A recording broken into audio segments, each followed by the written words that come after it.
Before Vestige నేను ఒక private school teacher గా వర్క్ చేస్తున్నాను. 7 years వరకు వర్క్ చేశానండి. నేను 7 years వరకు వర్క్ చేసినా కూడా నా ఇన్కమ్ వచ్చేసి 7,000 మాత్రమే. కానీ ఇప్పుడు నేను తర్వాత వెస్టేజ్ బిజినెస్ రావడం జరిగింది. My great mentor Kiran sir ద్వారా నాకు ఈ అవకాశం అనేది వచ్చింది.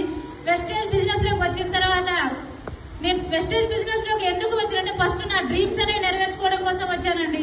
అంటే ఎన్నో అప్పులు అవమానాలు ఇవన్నీ జరిగాయి. కానీ చేస్తున్న జాబ్ లో మాత్రం ఇవన్నీ తీరుతాయా అంటే తీరవు కదా. ఎందుకంటే జాబులు వచ్చేది 7,000 మాత్రమే. అవి మనం రెంట్ కట్టుకోవడానికి కావచ్చు, కరెంట్ బిల్లు ఇలా చూసుకుంటే అవన్నీ కూడా సరిపోవు. కానీ నాకు ఇక్కడ ఏం కనిపించింది అంటే ఫ్యూచర్ కనిపించింది. వెస్టేజ్ లో ఉంటే 3 generation ఇన్కమ్, నెక్స్ట్ నా పిల్లలకు మంచి ఎడ్యుకేషన్ ఇవ్వచ్చు. నేను మెయిన్ గా ఇందులోకి వచ్చింది ఏంటంటే ఫస్ట్ నా డ్రీమ్స్ ఫుల్ఫిల్ చేసుకోవాలి. నాకు సొంత ఇల్లు కావాలనేది అందరికీ ఉంటది. నాకు ఒక ఇల్లు కావాలి.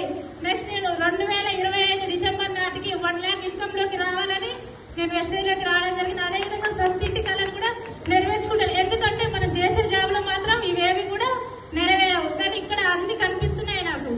కాబట్టి ఇందులోకి వచ్చాను. మీరు కూడా ప్రతి ఒక్కరు కూడా, మా సార్ కూడా ఇందులో అంటే బిఫోర్ అంటే గ్రానైట్ వర్క్ చేస్తూ ఉంటారు. మా సార్ వచ్చేసి అంటే మాది మిడిల్ క్లాస్ ఫ్యామిలీ.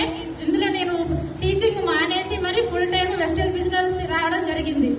కాబట్టి ప్రతి ఒక్కరు ఇక్కడ చాలా మంది అంటే బలవంతంగా తీసుకురావచ్చు. ఇందాక సార్ చెప్పినట్టుగానే ఒకసారి చూసిపోదామని కూడా రావచ్చు. ఇక్కడ మీరు చూసిన ప్రతి ఒక్కరు కూడా ప్రైవేట్ స్కూల్ టీచర్ ఫీలింగ్ నుంచే వచ్చారు కదండి.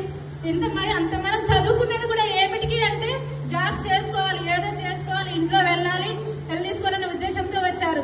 కాబట్టి అక్కడ లేదు, అక్కడ ఉన్న జాబ్ను కూడా రిజైన్ చేసి మరి వెస్టేజ్ చేస్తున్నామంటే అక్కడ ఉన్న దానికంటే ఇక్కడ మనకు చాలా ఇన్కమ్ అనేది ఉంటుంది. 3 generation ఇన్కమ్ కోసం నేనైతే వెస్టేజ్ లోకి రావడం జరిగింది.